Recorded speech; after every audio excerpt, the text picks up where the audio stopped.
I was sad that I missed you when you came up to Aberdeen, but wasn't it the cat marimba, wasn't it? Yes, yeah, the mallet cat. Yeah, that's right. Yeah, Mallet cat. Yeah, that I'm guessing that for me, although I've not heard the piece, that's about using instrumental world of triggering triggering electronic sounds through an instrumental process. It was about taking a sound and shaping it, but also then adding another level of shaping using the mallet cat. And the sound that I used for it was really just a recording of a piano harmonic.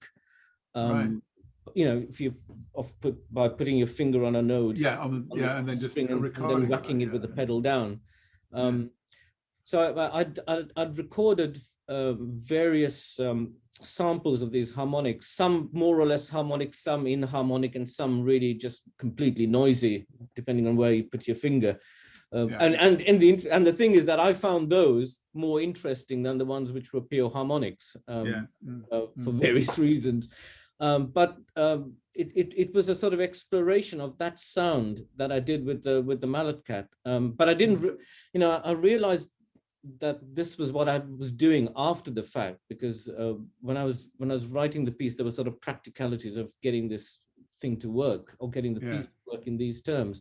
And originally the piece was, I'd done the piece almost like an abstraction in terms of what you can do with MIDI and this sort of abstract harmonic material. And then when I tried out the piece myself on a keyboard, I thought, well, this is like a technical exercise. It's not really, it hasn't got the kind of drama or the sense of expressivity that you would get if I was writing a piece purely for an instrument. And it was at that point when I was just going through various samples that I had, recordings that I had. I tried out this piano sample that I'd had for probably about 6 years after I'd recorded it and hadn't done anything with, because originally I'd recorded them for a piece I'd planned for piano and live electronics, but I'd never completed the piece. So it was that point when I started playing around with it, literally just playing, just trying various things out. I think it was on Ableton, that I suddenly realized that, what I was doing was looking at this much more from a electroacoustic point of view, and that was liberating, because suddenly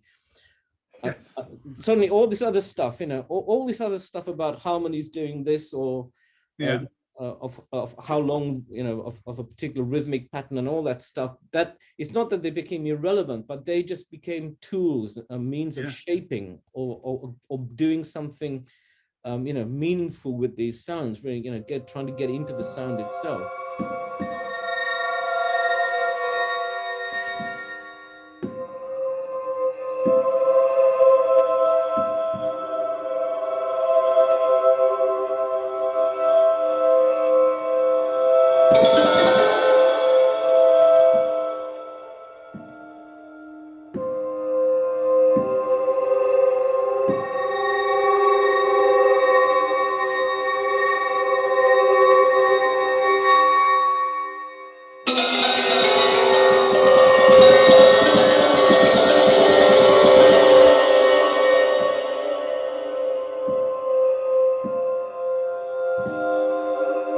Some years ago, I did a piece. Actually, I did a couple of pieces with her, but the last piece I did was a piece with visual artists. It was a piece for Jane Chapman.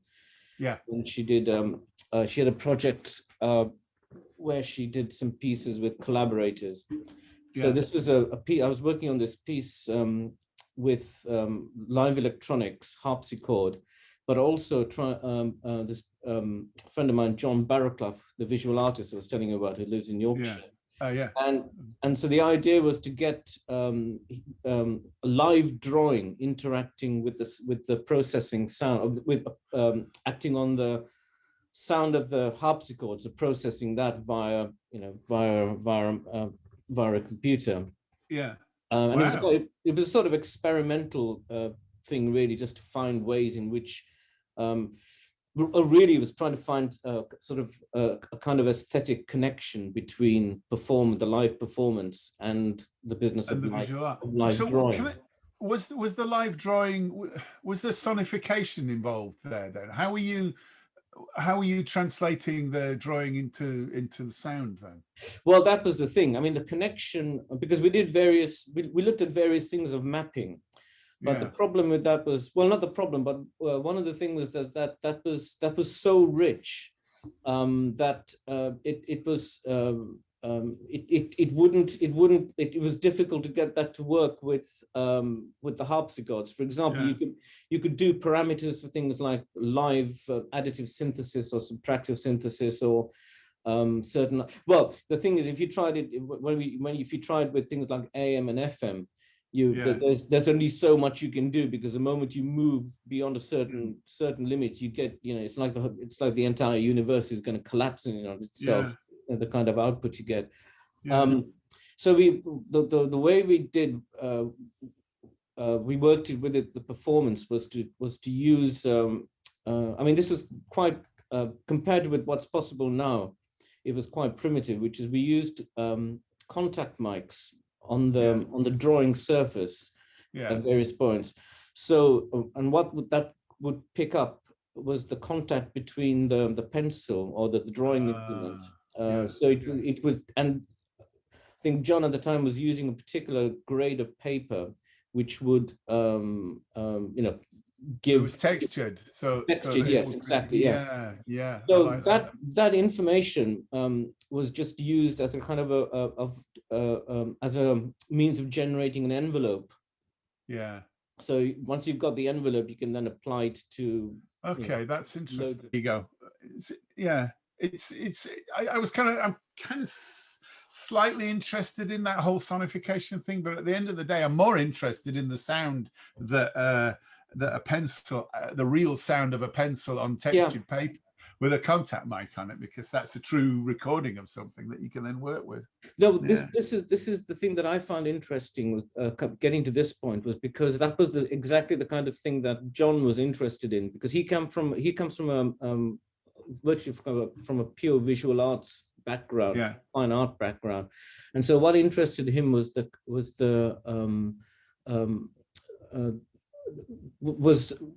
kind of mark that a pencil would make, for example, but also the sort of gestures and what you could do with things like projection and lighting in terms of manipulating the sound.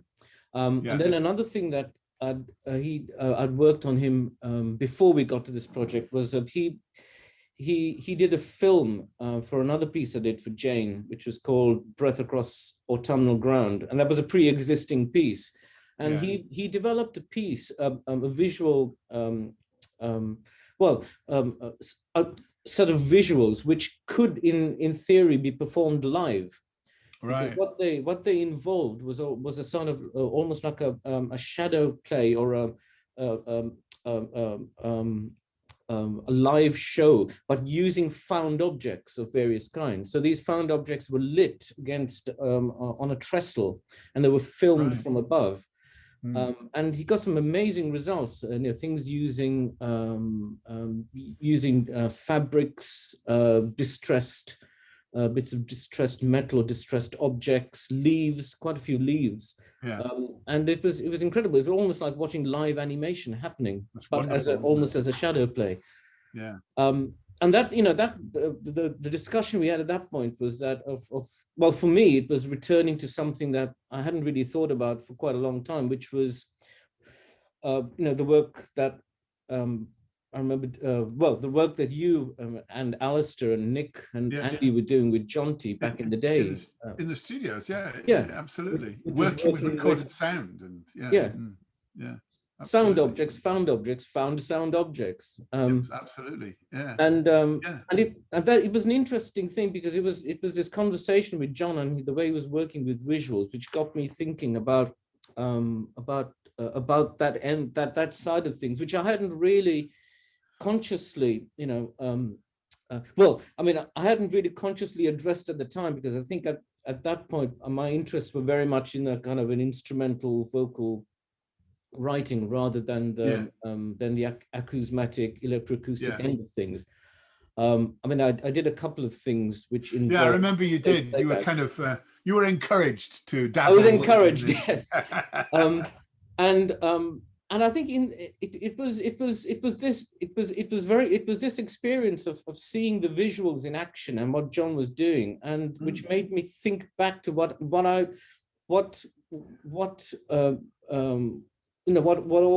you and the other composers had been doing in the studios, and particularly Jonty's work as well. And it sort of, I experienced this kind of perspective shift of suddenly seeing something in a different light, or in relation to what I was doing. So it wasn't discovery, but it was a kind of aha moment. A rediscovery, yeah. And so from that point on, the piece, and the thing was, the pieces I've been writing around that time had all involved, live electronics in some way. So there was a sort of, I was living in an electroacoustic world, but it was one which I'd been viewing pretty much from a particular perspective, which is of the instrumental performance and kind of the abstractions that go with that. But I suddenly experienced this complete shift around, and there was and some of the pieces that I did a couple of years ago, I've moved more and more to working with, treating the instruments almost like they are found sound objects.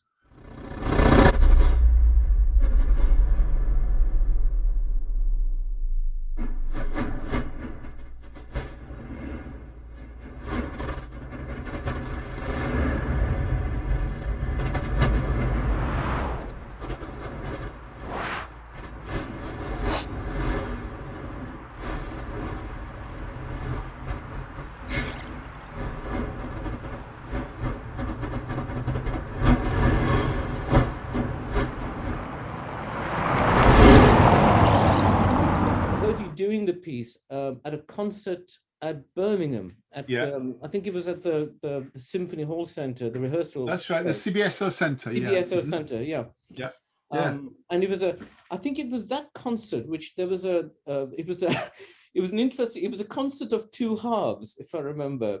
There was the first half, which was very much the that current generation of composers at Birmingham.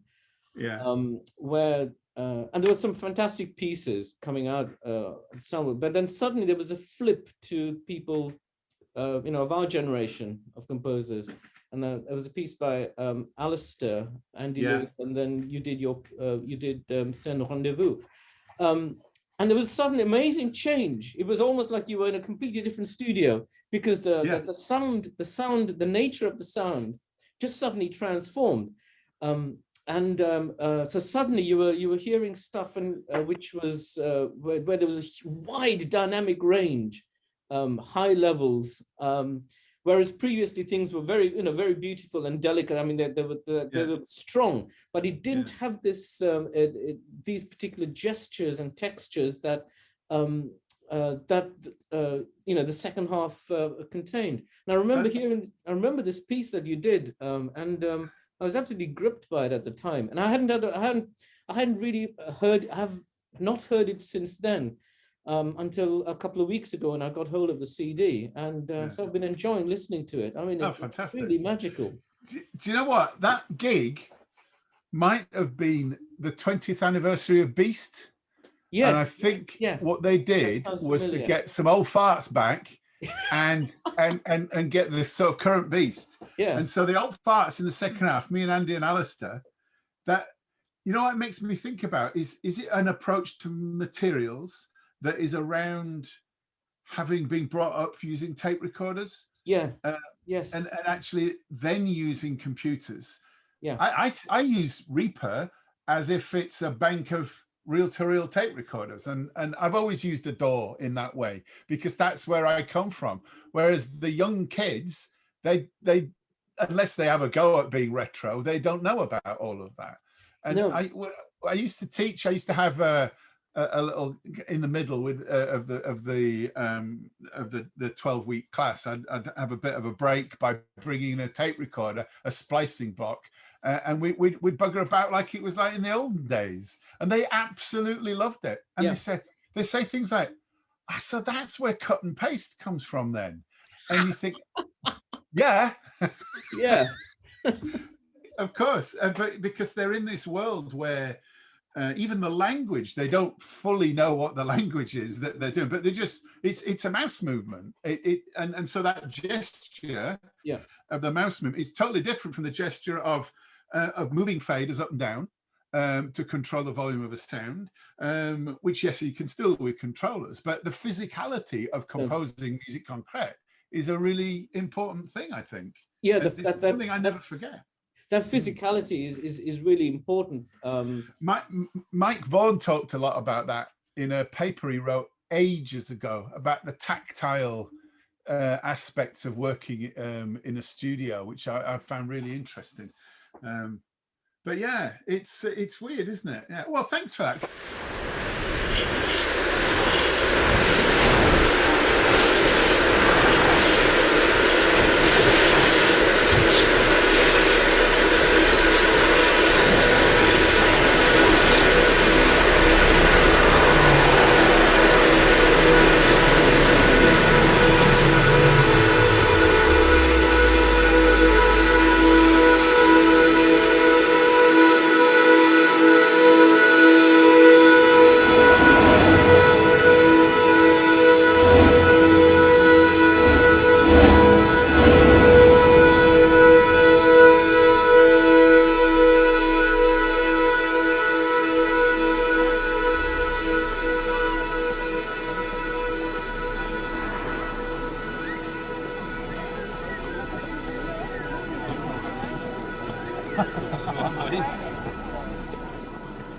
That piece was a real game changer for me, because the thing about it is it goes from field recordings into acousmatic episode, back into field recording, acousmatic episode, field recording, and this has developed now. This is how I do things. And Jonty and I are in the middle of writing an album, and we're calling it an album because it's going to be like a prog rock album.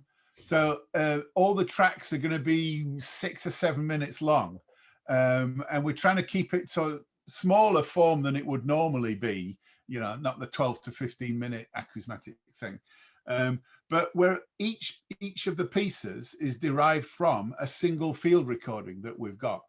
So I did one which was a recording that I made in Clermont-Ferrand during the first weekend of the Gilets jaunes riots, not riots, demonstrations as they were then. Is that the? I think I've heard a piece of yours based around that. Is that a piece based on traffic sounds and the sounds of car horns? That was like, yeah, it was on the New Music Show last week. They broadcast it on Saturday night. Yeah, it's called Clermont Horns, and that's it. But it starts off with the field recording, the car horns, but then I take the car horns off, and you use the, basically it's a kind of A major minor chord when you've got all of these car horns. So I kind of smear them and play around with the pitches, and off we go over there, and then we come back into the middle of all these car horns honking, and then loads of other things. But it's this thing about moving from one part of the brain's listening to a field recording where you are identifying the scene, and then you move off into this acousmatic episode where you're not able to, you're in another part of the brain because you can't decode it in the same way because you've not got the experience of the acousmatic world. And that kind of, that's become a thing for me, actually, of doing that, and the term scenes, that's why I call it Seine Rendezvous. It's a pun on the river Seine, because it's all in Paris, but it's Seine as in scenes. But yeah, I'm glad you like it. I mean, both the fields of silence and still voices. I mean, terrific pieces. That was a cool project. Still Voices is the one based on the Stollery sounds, isn't it? That's it. Yeah, that was a very cool project to do. Yeah, it has a really beautiful moment at the when you do something really Chopin-esque. If I'm going to be I You're sort the of you're the flash first about it. person to compare me to Chopin, but I'm looking forward to this. Which bit No, was no, the no. Chopin? I think your stuff is really classical, you know, Uh, or well, classical romantics, definitely. I mean, there's a moment at the towards in that, I think it's that piece where there's a beautiful section of what sounds like granulation or yeah, AM sounds chopped up, yeah. and it sounds like it sounds like it sounds like you know, like a kind of nod towards dance music, but it's not. Yeah, yeah, it's very periodic, isn't it? Yeah. Yeah. It's really beautiful, but it's got this really beautiful shape to it. And then as you come out of the electroacoustic world into the anecdotal world or into the real sound, you suddenly realize what it is. It's the sound of metal scraping of That's probably it. scraping out the coal fire, the coal The bunker. kills, Yeah, and that's become really important to me, actually. So I'm glad you identified that, this kind of reveal. So you're yeah, playing around with something, and you're behind that acousmatic veil, and the listener's thinking, well, it sounds a bit like this, it could be that, yeah, or it's a bit like this. And I like to do that. I like to bring the listener as close as possible to the veil, yeah. and then No, I pull the veil out of the way, and they go, ah, shit, that was it, right? Oh, okay, yeah. no, I And it's think kind of like this. yeah. Yeah, the reveal is important.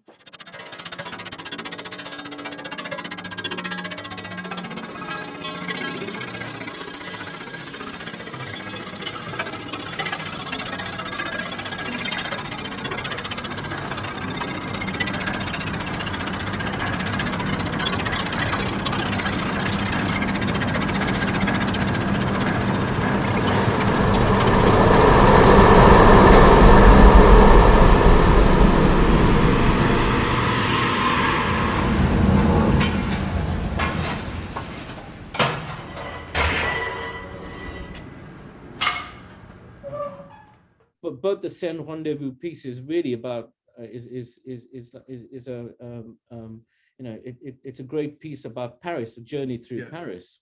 yeah. And That whole place thing is really important, and in fact, that one of our ref impact case study, one of the two, is about my work about sound and place, and particularly around Aberdeen, because I've got these 5 things that I'm putting through as a double weighted submission. One is an iPhone app.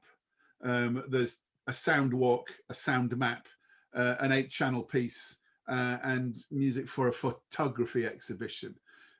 So the panel's going to love it, and they're going to hate it because I have to download an app to their phone to actually see the research. But it's all about different ways of approaching the sound of a place. So the app is about walking around Aberdeen and looking at photographs and listening to recordings of a location that you're standing in, and then you can take a photograph and make your own recording of that place, and you can build up over time images and recordings that of the same location, but have changed. So because I mean that's what the Still Voices piece was about. All of the sounds that or most of the sounds that were used in that piece you cannot hear anymore because it was about disappearing sounds. So it's the last coal-fired distillery in Scotland, and so they don't have the kilns anymore. So you know, it's a kind of notion of preservation and that, but associated with a particular place, and therefore that comes into, you know, issues of identity and memory, which become really important. You know, an interesting sort of anecdote about the whiskey piece, Still Voices, was I actually managed to go back and do a gig where I performed that piece in the distillery. So they got a visitor centre, yeah. And they invited back, it's really moving, they invited back some of the people who used to work in the distillery, who took the opportunity to take early retirement when they was closed for 6 months, when they changed over from this coal-fired to essentially it's like a kettle element in the bottom of the still now instead of heating from underneath. And they invited them back to the gig, and I did a little installation in the still room. So I put some loudspeakers behind the stills, and I was playing back the sounds of the kiln doors opening and closing, and all of the sounds that were associated previously. And the guys, I was in a really interesting conversation. One of them were kind of tears in his eyes, talking about how the sound that, you know, I'd brought back the spirit of the place for them, because it was a big industrial thing, and they were in a place that had a particular sound, and they actually didn't really want to be in a place that just had the sound of a computer, you know, a hard drive. That was really the only sound in there. And it had gone really, really quiet. So this notion of preserving and bringing back, they found very moving. It was really interesting. Your piece Resound also does. Is that's the one that's based on stories of sound? Yeah, so that's the interviews. So those three pieces, Fields of Silence, Still Voices, and Resound, Resound, I don't know how to pronounce it myself. They're all part of the Gordon Soundscape, and there's a sound map that goes with it, which have got all these preserved sounds on them. And that was some amazing interviews with people. And we were deliberately, I interviewed them in places that didn't exist anymore, and they're talking about the places that, you know, and they're talking about the sounds from those places. So the really good one is the guy in the auction mart, Melvin Dalgano is his name, and he was talking about the sounds. So we were standing in the auction mart where he used to do the auctioneering about 20 years previously, and it's now a visitor center, and he was finding it really hard to describe the sounds of the animals, and so he kept resorting to kind of grunts and onomatopoeia sounds, and he was kind of scraping his feet on the ground like he was a big cow, and stuff like that, which was just fantastic. But I couldn't have done that if I'd interviewed him in his own home. He'd have been sitting in a chair just talking about it. But when I put him in the place where he did it, it kind of, you know, it just took him back to that particular place, which was all about sound for him, which is amazing. They're waved, and then the guy at the other side, he opens the gate to let them in, so you have that noise going on perpetually as long as the stock is being fed into the ceiling. Then you have the exit gate there, you see. These sounds are all going on, the sound of the auction was taking place when it's on, and then when it's past and gone, silence.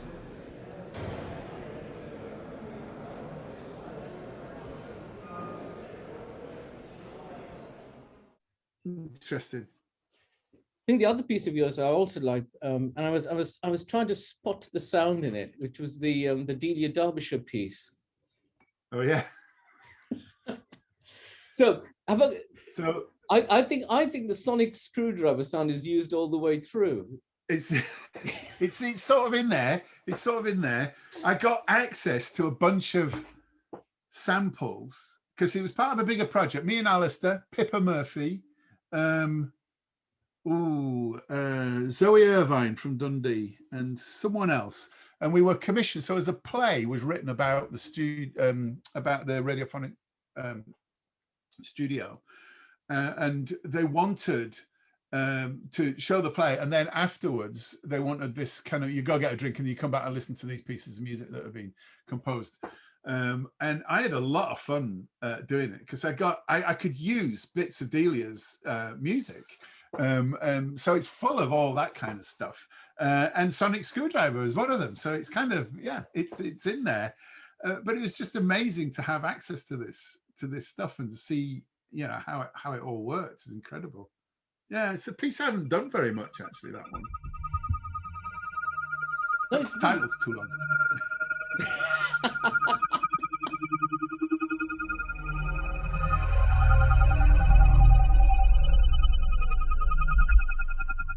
I was also thinking back to the sort of relationship with technology as well, which was how these things have changed over the years. You know, for example, I mean, we all use computers now to do our, you know, whether we're doing an imitation of a reel-to-reel setup, or we're doing some, you know, sound processing or whatever, or even you know, real-time processing. But you know, there was a time when if you wanted to time stretch a small sound of about 3 seconds, you had to set it going and go and have a cup of coffee and probably a bacon sarnie. and then come back and find it had crashed because you hadn't filled in the correct parameter field with a symbol. That's right. It is quite incredible. I remember Andy Lewis telling me about how he did some of the stretching and morphing things in Scherzo, where he turns the children's toys into their voices. And this was pre kind of Paul stretch or, kind of audio morphing sort of things, but it was just painstaking. It was a bit like extruding something. So you kind of stretch a little bit, and then you stretch another bit, and stretch another bit, and then you keep going, and then you kind of somehow layer them all together, and then eventually, after 2 days, you'll turn, the sound of these bells into one of his children. But now it would take 10 seconds possibly as a render after you put sound A, sound B, morph them together over a period of 20 seconds. Press go and just watch the thing go across. It takes 10 seconds to do it. But the other thing is, if you don't like it, you can just press delete or stick it in a bin in a folder somewhere. Whereas in those days, if you didn't like it, God help you. I mean, what are we going to do? In life, you just wish you could have a Control Z thing for everything in life, don't you? Because you just got so used to it. You think, oh shit, did I really send that email to that person by mistake? And you just think, I wish I could just undo that and wipe it off their memory. Or the thing that you've just dropped on the floor and it's shattered to pieces. Oh, I just Control Z that. Maybe one day, maybe they're working on it somewhere.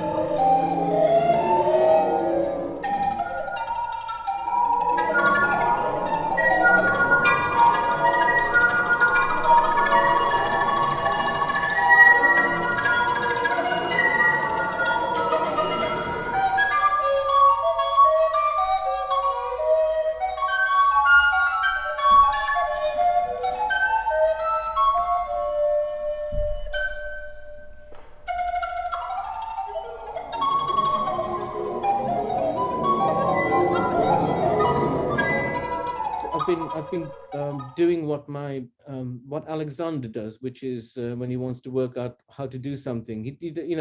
And this is the other interesting thing, isn't it? That at least my son doesn't ask me how does this work or how do you do this. He just goes on YouTube, types in a few search terms, and then gets all these tutorials, and then it's just watching it. It's astonishing. How different is that from what we were doing? Then now you get something and you think, I want to know how this works. Instead of kind of painstakingly going through the manual or just guessing, you just go watch a couple of tutorials, and it's absolutely fantastic, and it's free. I can't get my head around it. And they know what they're talking about. No, it's been a real savior. And I mean, to touch upon the theme that Mark wanted us to discuss, it's of the internet and collaboration. Lee Ferguson, the percussionist, and Lee's been to Aberdeen obviously times, and he and I have been meeting up once a week or once a fortnight to try out things and discuss things. And one of the things we've been working on is he wants to do a virtual performance of Xenakis's Sappho. Oh wow! So he wants to do it in a way where he performs, but rather than live streaming the sound, what he wants to do is he wants to do a MIDI version using the Mallet Cat, but have the MIDI instrument, the virtual MIDI instrument, in the location in which it's being performed or wherever it's being presented. How's he going to get the idea of passing those drum rolls around? Well, this is one of the things we were working on.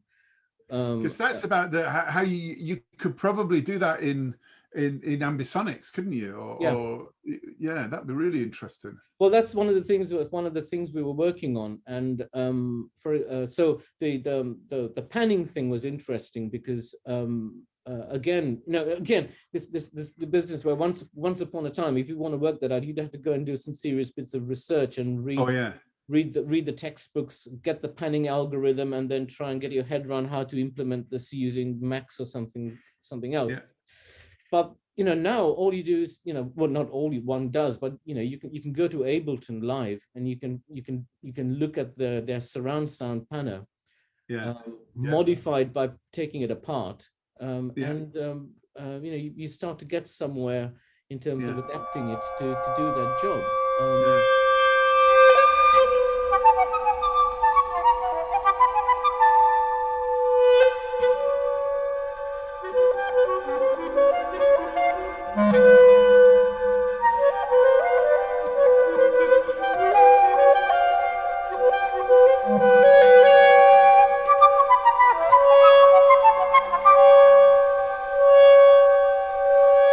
The concert I went to, can't remember how long ago this was. Now it was just after he'd created the piece. It was Trevor Wishart's Encounters. Oh yeah, that's a glorious piece. Glorious piece. Really long. It's like it's an hour, isn't it? Opera. Yeah, it's an opera. And I went to a presentation, the performance presentation, lecture presentation that Trevor was doing at Liverpool University. Yeah.